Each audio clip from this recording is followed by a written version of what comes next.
What's going on YouTube? It's Crazy Gunner here, and today I'm going to be bringing you guys a rather lengthy gameplay on Convoy, and also a story of my grand adventures at the abandoned stone quarry. So I'm pretty excited for this, and without further ado, let's just jump right in. So basically, when I was a smaller kid, I was the kid who just went googly-eyed over any sort of work equipment. Like, I love to see the dump trucks, the front loaders, the digging machines. I just loved it. I could watch a Lamborghini go by and couldn't care less. But when a dump truck came by, oh man, the world was gonna end. It was pretty crazy for me. I always loved watching city workers and people who were the minimum wage just doing their job and living their life.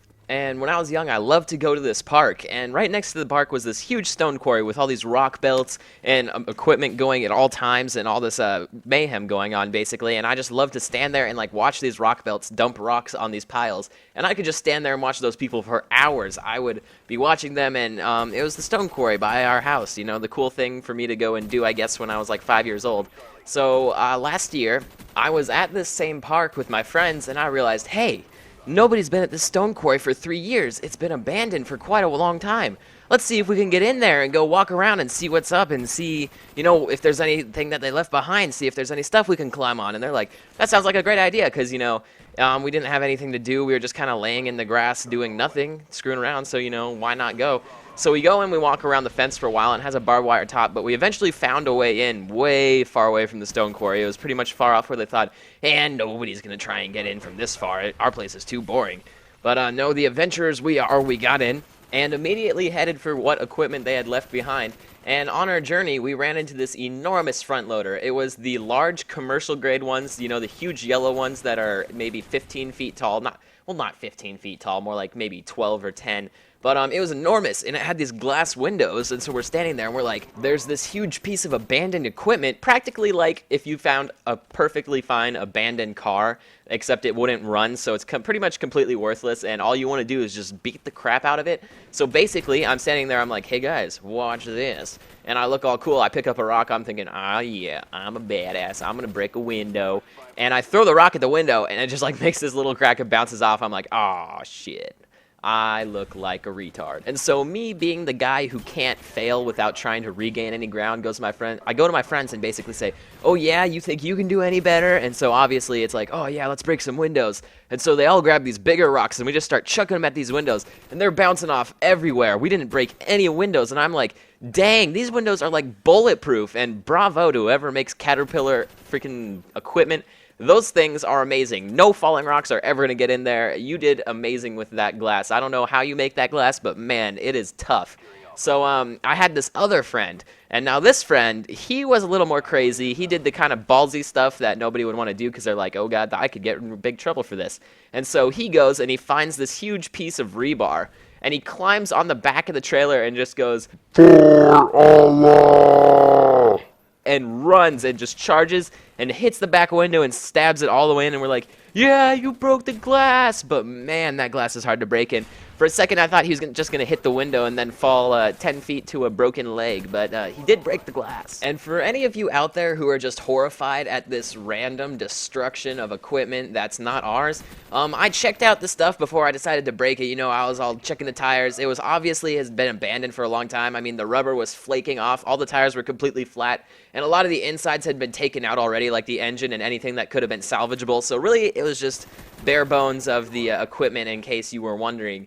But from there, we moved on to the main attraction for us, which was what we dubbed the Moon Tower. Why is it called the Moon Tower? I have no idea, but my friend's like, oh, look, a tower. It reaches the moon. It must be called the Moon Tower. He like had that Aztec reasoning or whatever. But obviously that doesn't help you picture it, so I guess the best way I could describe the Moon Tower is if you took the centerpiece on the map Rust in Modern Warfare 2 and you connected it to another Rust with a couple of struts and a rock belt, that's basically what it looked like, although the tower part was actually a little higher, and there was a lot more machinery with a potential of falling in and never getting out, and it also had a lot of blades and stuff sticking out of it, so it was basically your #1 spot for accidental death and stuff like that. But you know, that's what I live for. I like to climb on things, and if any of you know what parkour is, I was into it slightly at the time. You know, I like to climb stuff, do the urban, basically free running, I guess what it's called. And so if you are into parkour, you would have saw this thing and you would have just been like insta boner, and you would have been like as soon as you saw it. I mean, it was amazingly good for climbing. So we get there, and it's got this ladder that's kind of like halfway bolted on. I mean, I'm climbing up the ladder to get to the top of the moon tower, and I'm going to estimate that the moon tower is about 60 feet tall, 70 feet tall. I'm climbing this like maybe 50-foot tall ladder because there's a couple staircases that go up for people who had to work on the lower machinery, and it was all rickety, and I'm climbing this thing. I'm like, oh, I hope I don't die. I hope I don't die. I hope I don't die. My friend starts to get on the bottom, and I'm like, no, no, only one person on the ladder at the time, because I'm thinking, this ladder, I'm not sure if it can even hold my weight, so I don't want it to be holding my friends, because I'm climbing this thing, and there are bolts missing from where the ladder is supposed to be bolted down, and I'm going up, and I'm thinking, this is sketchy, I hope I don't die, I hope I don't die, and then I'm past halfway, I'm like, alright, no going back, because, you know, that's obviously a lot worse than if I were to keep going. And so I keep going, this thing's creaking and rattling, and I eventually get to the top. And at the top of the moon tower, there is a railing on it, but it's about knee height. So it's like, well, if I slip or there's an earthquake, because I'm in Southern California, we get those all the time, I'm basically going to be going over the edge. So that was an awesome thing to know at the time. And so that was all fun and games, you know, getting on top of the moon tower. I'm 70 feet in the air. I'm such a macho, manly man. But we decided that got kind of boring because it did. So we all went down and we got back to around where it was 10 feet up and it was all the rock mixing area because it was a cement making rock quarry. So they had all this these mixing tanks and there was this funnel with blades at the bottom. And my friend's like, hey, I'm going to go in there and see what's down there. And I'm like thinking, this is stupid. And remember how I mentioned there are things with chances of you possibly not coming out? Well, this is one of those things. And I'm sitting there thinking, you know what? How are you going to get out? And he's like, nah, I'll figure it out later. I'm going right in, like the ignorant fool he was. So he jumps into this little, basically this funnel, and he goes down, and then he sticks his head down there, and he's like, oh, there's a bunch of blades down here. Guess I can't go down here. We're like, well, no shit, Sherlock. That's what we've been saying. And so then came the tricky part of him getting out. And so he starts coming up, and he's like, hey, guys, you have any ideas of how I could come up? And we're like sitting there thinking, didn't you figure one out? You just went in there without figuring out how to come back out? Are you that stupid? I think you deserve to be stuck down there because you're that dumb. Maybe killing you will do a better thing for all of human society, keeping that stupidity out of here. Which we didn't actually say out loud. We all just kind of thought it. But, you know, he was our friend. We had to help him out. So we're like, all right, well, how can we help you? So we try and reach his arms, but we couldn't reach while bending over. So what we ended up doing was we had our friends hold, like, we had two people go halfway into the funnel while two other people, because there's about 8 of us, two other people hold those person's ankles, and then each of those guys will grab my other friend's arm, and we do, like, you know those cartoons where they all hold each other up and pull themselves over a cliff or whatever with two people like a human rope.